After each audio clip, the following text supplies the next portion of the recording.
Bismillahirrahmanirrahim. Kiat-kiat untuk mendapatkan ilmu syar'i. Bagaimana caranya kita bisa memperoleh ilmu syar'i? Tentu jemaah sekalian, seseorang yang ingin pergi ke suatu tempat, tentunya dia akan mencari jalannya.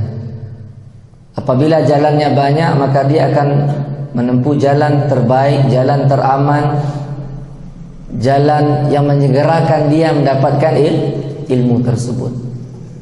Kiatnya banyak. Akan tapi jalan secara umum bisa ditempuh dengan dua hal. Yang pertama adalah dengan menelaah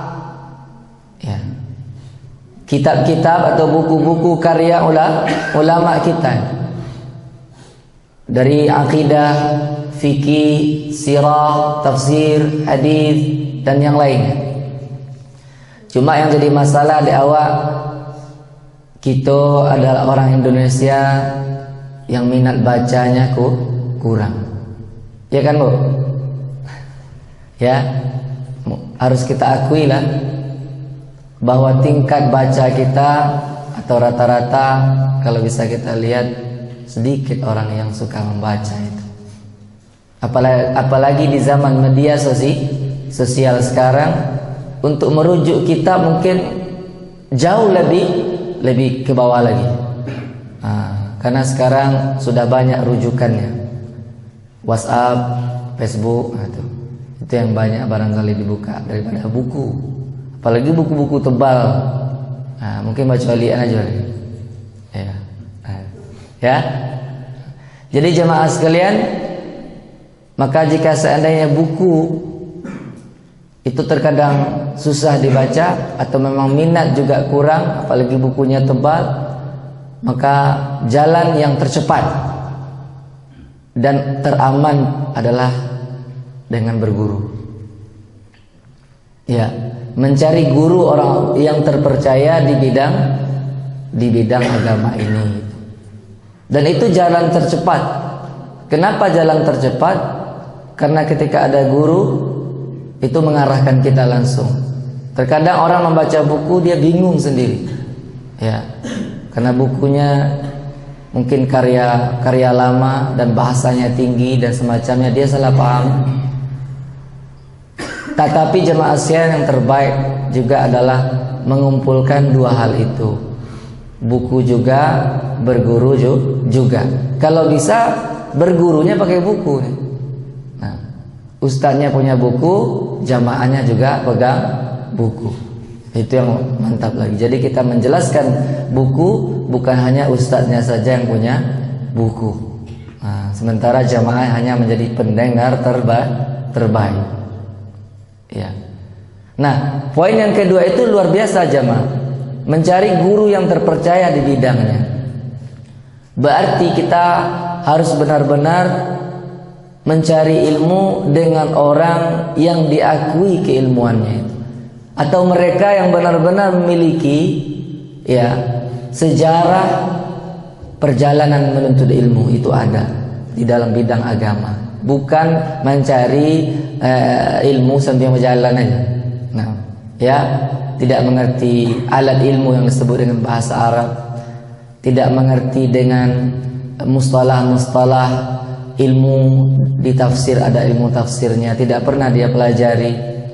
Di hadis ada mustalahul hadis sampai kepada dirasatul asanid namanya. Kemudian yang lainnya. Maka itu perlu bagi seseorang yang benar-benar dikatakan sebagai dai atau sebagai ustadz atau guru di bidang agama, mestilah dia berjalan di atas ilmu yang akan mengantarkan dia untuk menjelaskan ilmu kepada masyarakat itu.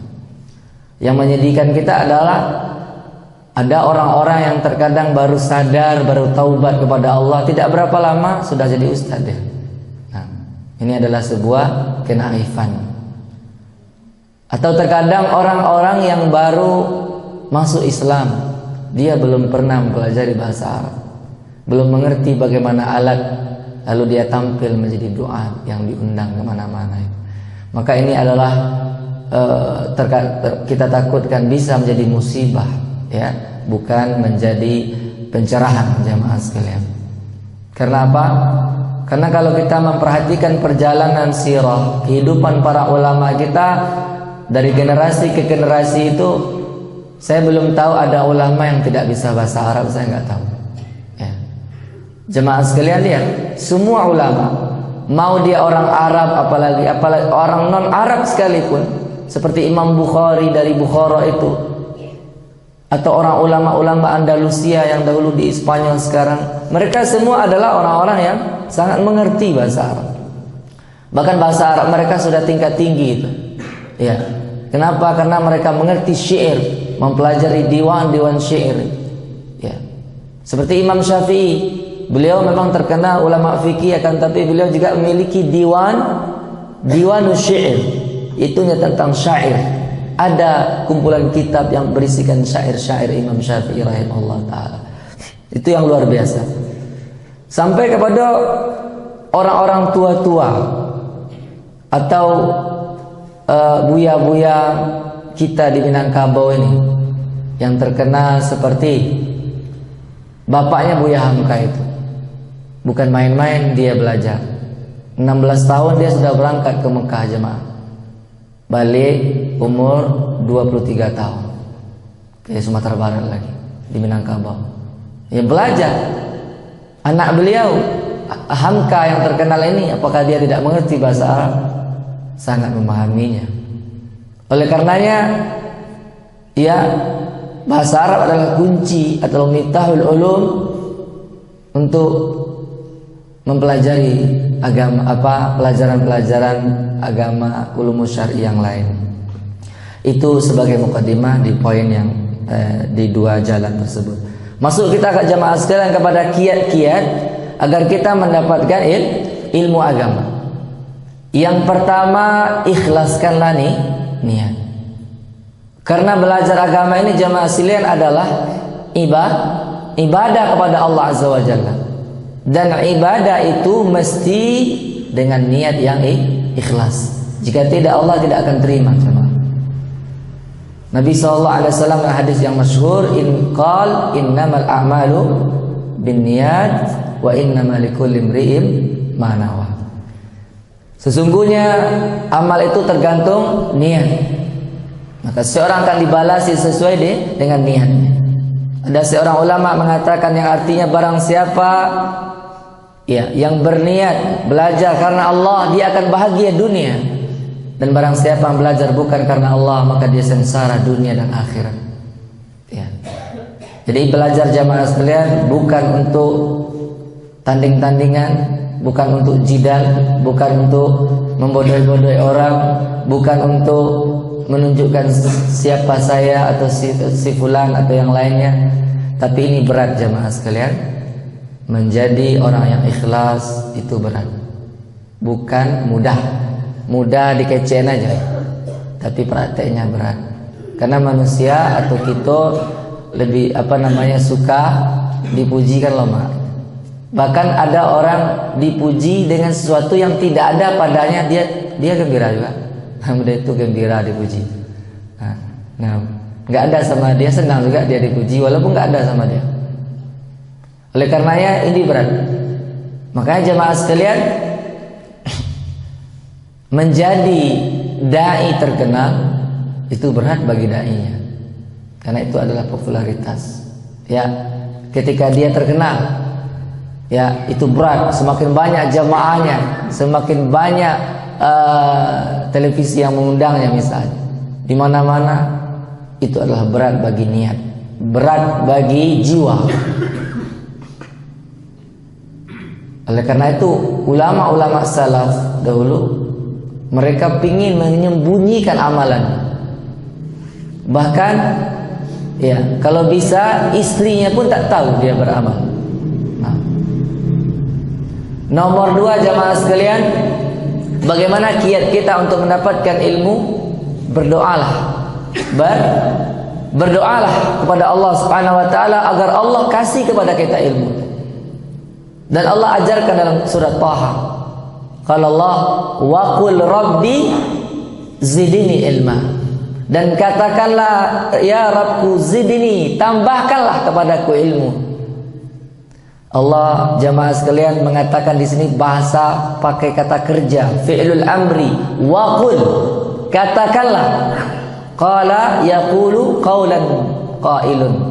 Qul, katakanlah.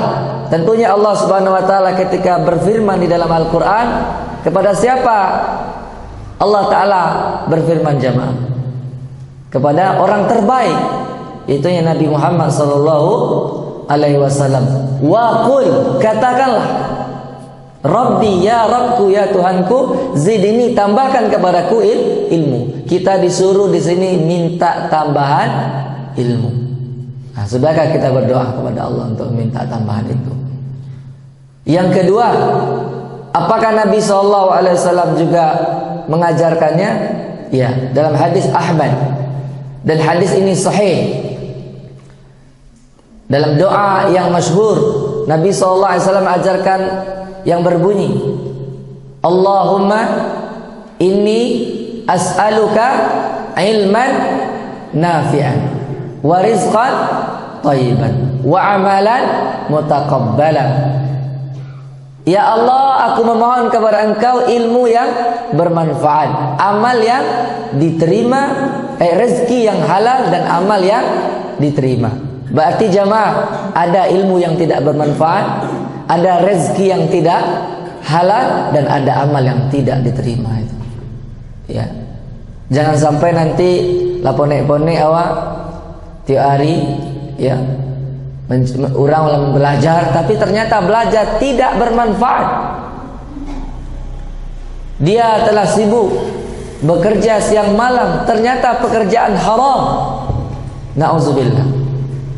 Dicari perlu catatan amal, ternyata amal semua tertolak.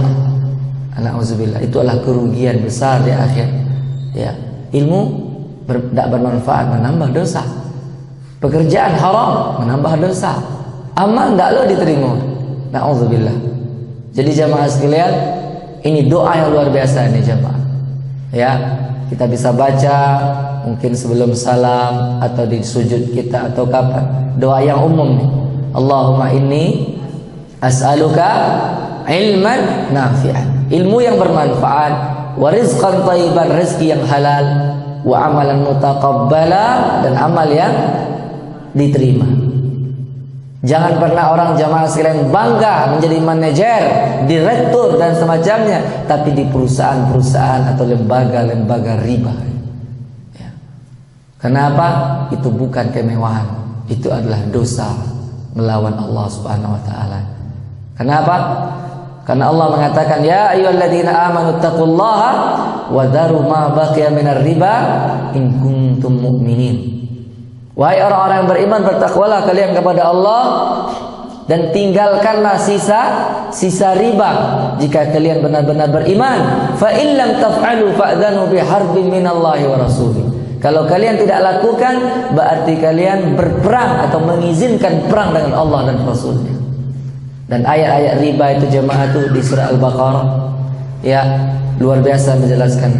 Jadi jangan pernah orang merasa bangga, seharusnya dia takut agar dia keluar dari pekerjaan-pekerjaan itu. Karena sekarang dia bersama pekerjaan ribawiyah, dosa yang sangat besar, menantang Allah Subhanahu wa taala. Jangan pernah orang bangga kalau seandainya rumahnya adalah kredit riba, kendaraannya kredit riba, dan juga kerjanya riba. Nah, nauzubillah, ya. Nah, pekerjaan biar jamaah. Maka di sini lihat rezeki yang halal. Di dalam hadis ini tidak disebutkan rezeki yang banyak, rezeki yang sedikit, tidak. Yang penting halal. Rezeki yang banyak atau sedikit. Ya. Karena manusia ini nggak mungkin bisa dikatakan nggak bisa kaya semua jamaah. Nanti kalau kaya semua sama siapa kasih zakat? Ya. Dari dulu orang miskin ada, orang kaya ada. Dari zaman sahabat, bahkan yang kita kisahkan dulu, ada sahabat yang miskinnya berat tingkat kemiskinannya. Seperti kisah pernikahan, seseorang sahabat yang minta dinikahkan sama wanita. Nabi tanya, apa yang ada? Nabi suruh untuk mencari cincin besi sekali. Tidak ada. Awak entah berapa sih di rumah? Nah, banyak kan? Jemaah. Cincin besi pun tidak ada. Itulah miskin yang luar biasa. Tetapi tidak membuat mereka tidak beriman dan beribadah itu. Nah, dan masalah rezeki ini sebagaimana kita ketahui sudah dijamin dan ditulis, dan tidak akan mati manusia sampai habis rezekinya. Dan sebagaimana kita ketahui rezeki ini unik jemaah. Ada orang-orang dapat rezeki lewat orang sakit. Semakin tinggi sakit semakin banyak piti. Nah, orang lainnya mau ori adik sakit, nansinan mendapatkan uang. Jangan disangka kita kasihan melihat orang di ruang ICU, iya, tapi keluar dari ICU itu biayanya besar. Bahkan kalau meninggal di rumah sakit dikeluarkan dengan uang. Nah, jadi ada orang satu di sini sakit, yang di sana dapat dana. Semakin banyak bencana dan meninggal manusia, berarti penjual kain kafan akan banyak menjual kain kafannya. Ya. Jadi ada orang-orang yang dapat rezeki melalui orang mati jemaah. Luar biasa ya, ada keunikan ya. Nah, sampai orang mati, orang meninggal, yang satu dapat rezeki, salah satunya penjual kain kafan. Semakin banyak yang meninggal, dia banyak terjual kain kafannya. Dia seperambulan, dan yang lainnya juga disewa jamaah ambulannya. Nah, yang kalau seandainya di masyarakat tukang gali kubur dibiayakan, berarti tukang gali kubur dapat rezeki. Maka jangan sampai dia berdoa pula nanti, belum ada yang mati lagi katanya. Nah, nauzubillah kalau seperti itu. Baik, ini ada keunikan yang luar biasa dalam rezeki. Jadi jamaah sekalian, rezeki ini sudah dibagi. Petani, pedagang, para pegawainya. Kalau semua jadi kasawah satu terpayah loh, kasih akan dijual ya. Kalau semua jadi pedagang, nah, macam mana? Semua jadi pegawai, dari mana dapat berasnya? Semua sudah dibagi jemaah. Ya, nikmati pekerjaan kita masing-masing, yang penting halal. Nah, jadi penjaminan rezeki itu bukan berarti harus jadi orang kaya. Yang penting bisa menjalani hidup, terutama kebutuhan pribadi. Bahkan ada rezekinya orang-orang miskin di harta orang kaya. Zakat kalau sudah memenuhi syarat tuh harta seseorang tuh wajib keluarkan. Kalau tidak, berarti di dalam hartanya ada harta haram. Ya. Di dalam hartanya ada harta haram kalau nggak keluar. Alhamdulillah tuh orang miskin jamaah sabar aja. Tak datang, tak punya cilok. Ma barang harta kami. Alhamdulillahnya tak nyilok. Ya. Padahal itu harta dia. Karena itu di dalam zakat. Nah. Kemudian amal yang diterima. Tapi jamaah jangan sampai hanya orang berdoa saja. Ya Allah berikanlah ilmu, tambahkanlah. Tapi mengaji tak mau. Nah, tak mau membaca, tak mau menelaah, tidak ada di pengajian. Bagaimana dia mau mendapatkan ilmu? Nah, jadi kaum muslimin, seperti kita ingatkan, masih banyak ilmu agama ini dalam jamaah. Rukun iman aja mungkin belum pernah kita selesaikan, atau sudah ada jamaah di sini menyelesaikan kajian rukun iman, dari iman kepada Allah sampai iman kepada takdir, dan pelajari berbagai kelompok-kelompok yang tersesat, mulai dari masalah iman sampai masalah takdir. Ya. Dan juga ya terhadap masalah fitnah terhadap masalah Quran dan yang lainnya. Itu rukun iman yang 6 itu jamaah. Ya. Maka ini ada usaha. Maka yang seperti juga kita ingatkan, jangan sampai orang ini hidup hanya dengan slogan kembali kepada Al-Quran dan Sunnah, tapi kok ditanya, "Le ada buku hadis di rumah nggak cie?" Itu kan, ya, walaupun hadis arba'in atau di atas itulah Riyadhus Shalihin, ya, dia sudah memiliki semua barang-barang mewah di rumahnya, tapi dia tidak memiliki satu pun buku hadis. Ya.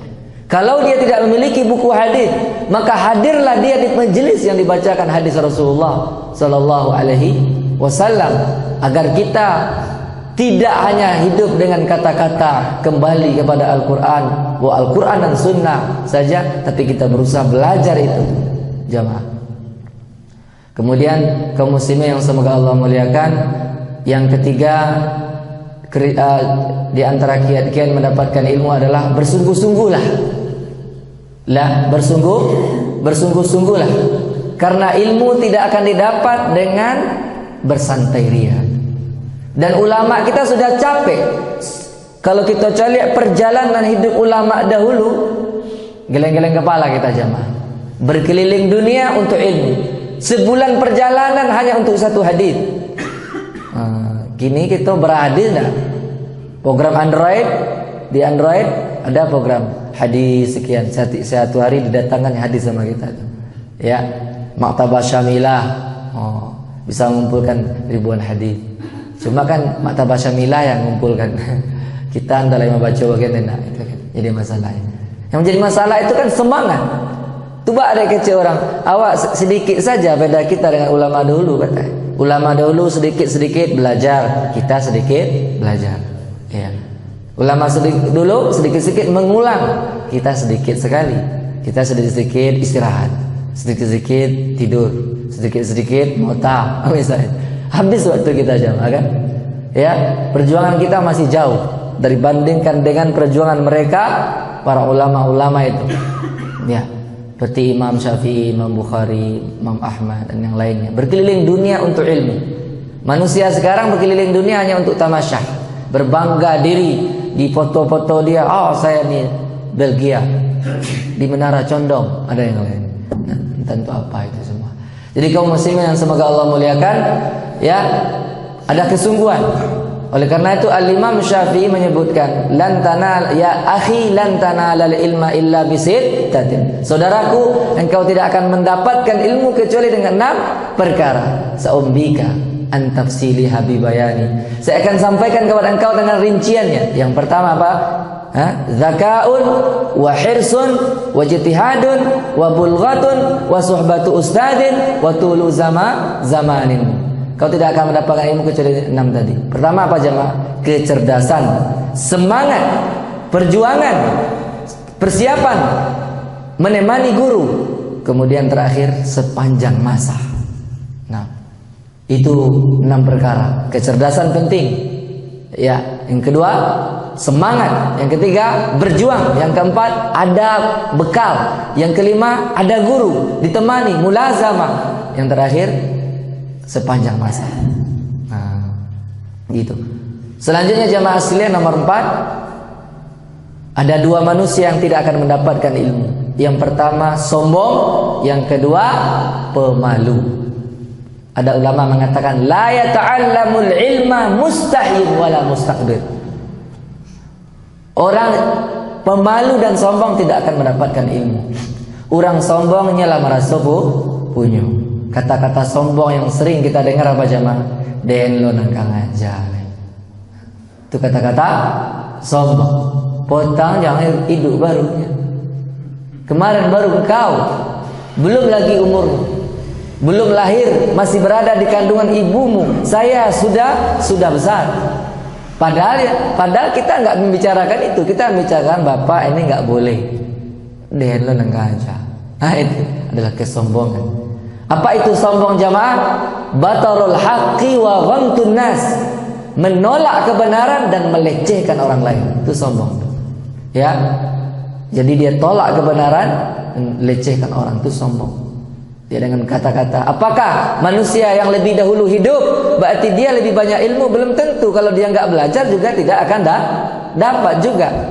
Hatta profesor di bidang dunia tapi nggak belajar agama, ya juga nggak tahu di bidang agama. Ya, kaum muslimin semoga Allah muliakan. Yang kedua pemalu. Pemalu ini bagus di bidang yang baik. Tapi kalau jangan datang buku aja lihat orang bawa berdua pengajian, malu ah. Ya. Tanya malu. Orang yang pemalu tidak akan dapat ilmu. Malu itu bagus, tapi bukan dalam belajar. Zuhud di dunia iya, tapi zuhud dari ilmu tidak jamaah. Kalau bisa kita di bidang dunia, di bidang ilmu itu tamak, tidak apa-apa. Ya bahasa lero ya, itu bagus.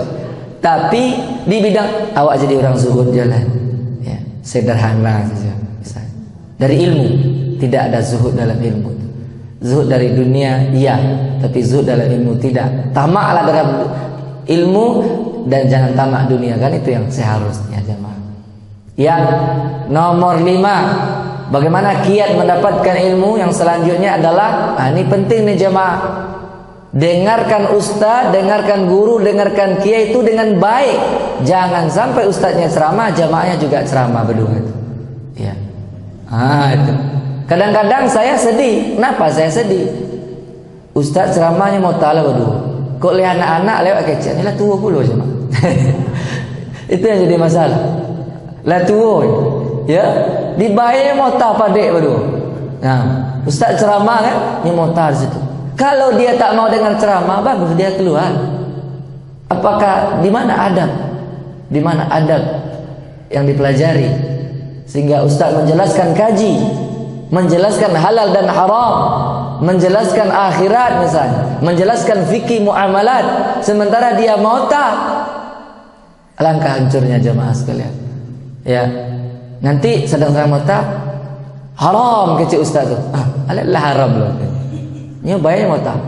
Nah, mengerikan jemaah. Dan ini sudah tua. Kok lah bau buat tambah kacau lah kan. Ya.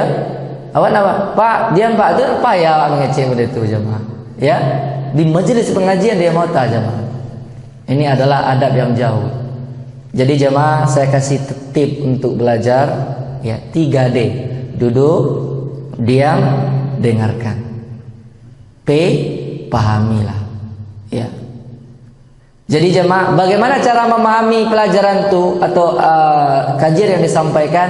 Yang pertama, duduklah di dekat ustaz, di depan guru yang paling dekat. Orang dulu jemaah kalau belajar tuh berlomba di dekat gurunya, merapat jemaah.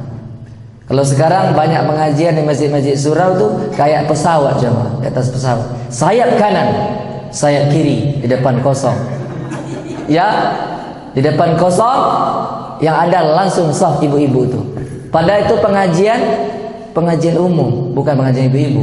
Nah, ya, sayap kanan jauh pula, sayap kiri jauh, di depan kosong.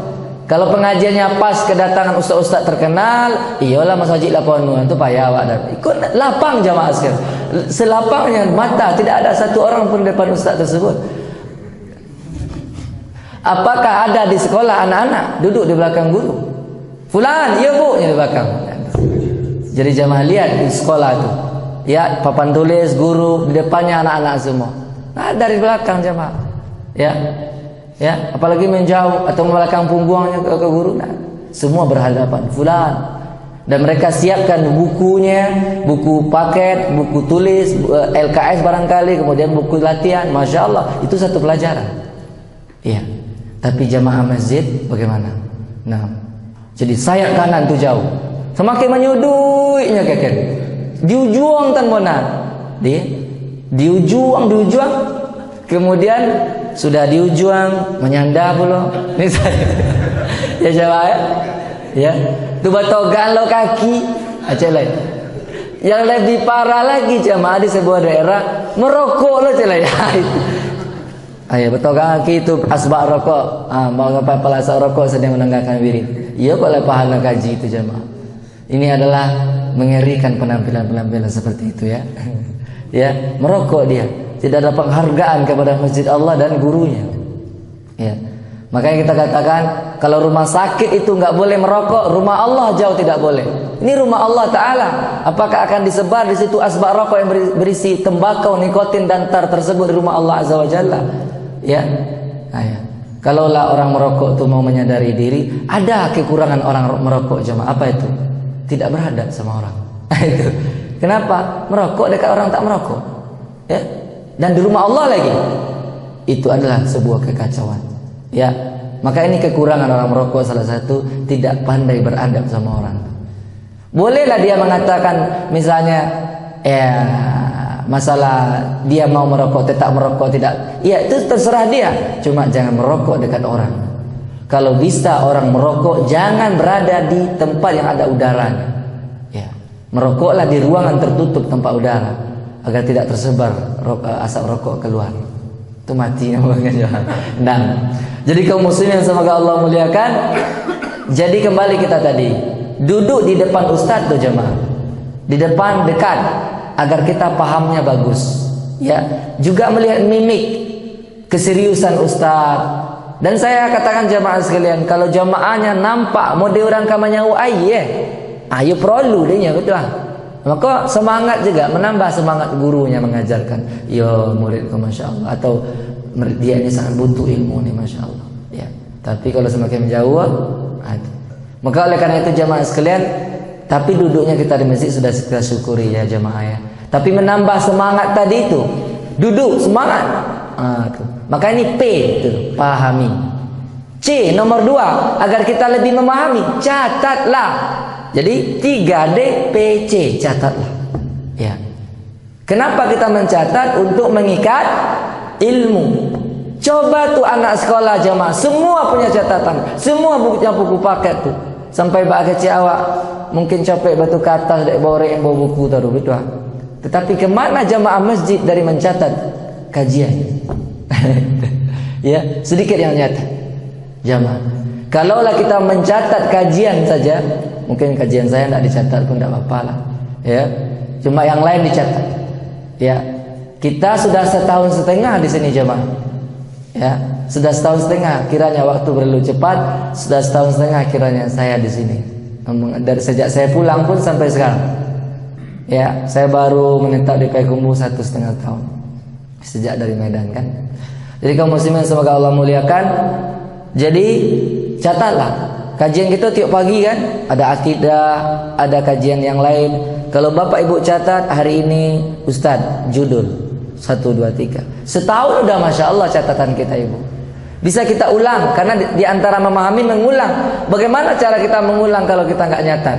Kecuali kita kayak Imam Bukhari, sekali dengar langsung. Itu lah pandai.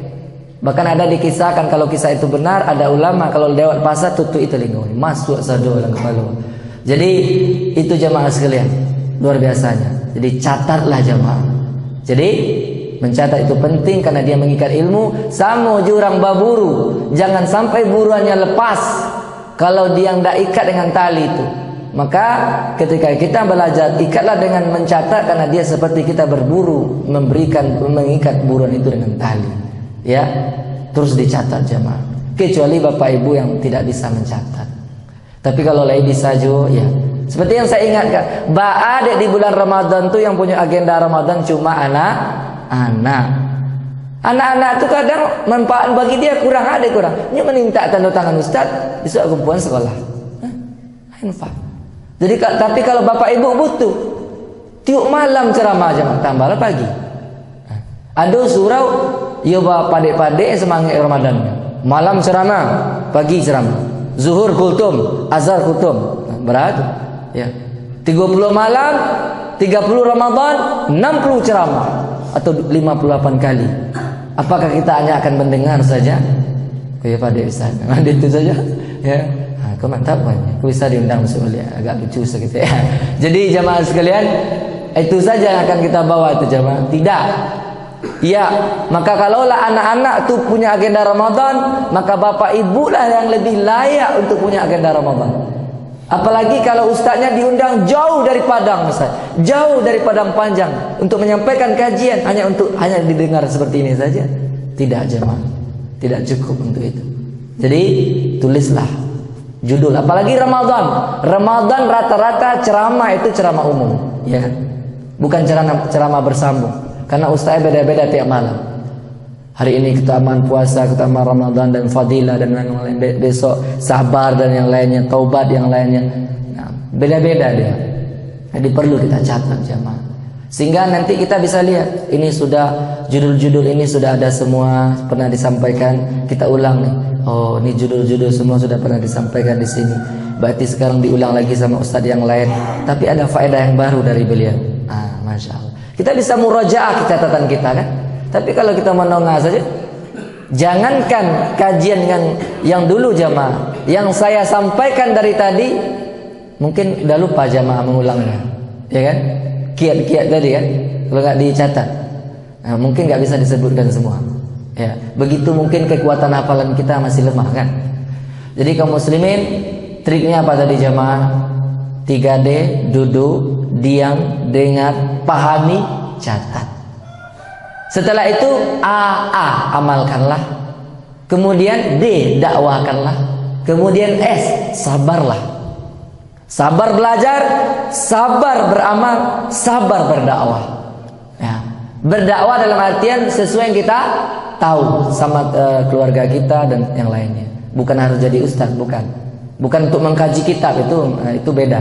Ini hanya berdakwah dalam artian menyampaikan yang tahu, yang benar, sampaikan sama anak atau yang lain. Itu saja.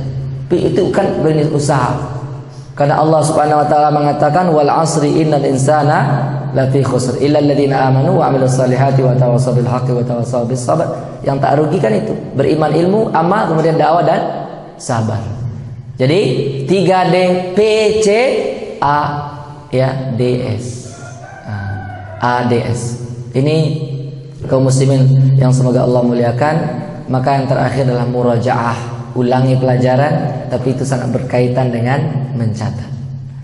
Nah, lebih pade mudah-mudahan jemaah kedepannya kan sudah lama nih ala ustaz mengaji, ya nanti bisa dibuat nih kayak tempat lain tuh jemaah. Saya kemarin ke Dumai mengaji di belakang latarnya al ustaz mengaji saya atau yang lain, ya indah juga alat di belakang. Nah, tapi lebih peningkatan bagaimana kedepannya nanti semua jamaah tuh punya kitab tuh kaum muslimin. Kalaupun nggak ada bahasa Arab, minimal kita ansua yang pakai bahasa Indonesia. Seperti kajian saya Usul Salasa itu ada dijual buku ringkasnya itu, hanya kecil, ya terjemahannya paling nggak sampai 10.000, ya mungkin 10.000-an lah. Cuma kalau bapak ibu datang bisa lihat di pengajian. Ini yang dibaca sekarang poin yang mana? Itu yang kita jelaskan. Itu lebih menambah konsentrasi kita belajar. Ada catatan, ada buku juga. Diikuti, masya Allah. Bisa diulang lagi di rumah. Ya, itu peningkatan jamaah.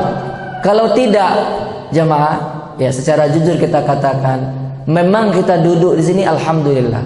Tapi kalau kita hanya pengajian kita dengar saja jamaah, maka akan kehilangan banyak faedah.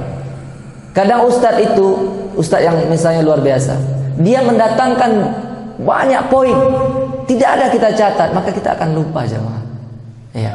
Apalagi pengajian sekali sebulan, baga Jawa, baga jamaah, beko ndak pengajian aja lupa, ustadz pun lupa.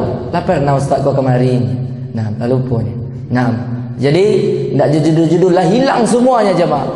Itu. Maka agar faedah kita banyak, perjuangan masjid mendatangkan ustadz itu lebih bermanfaat, ya.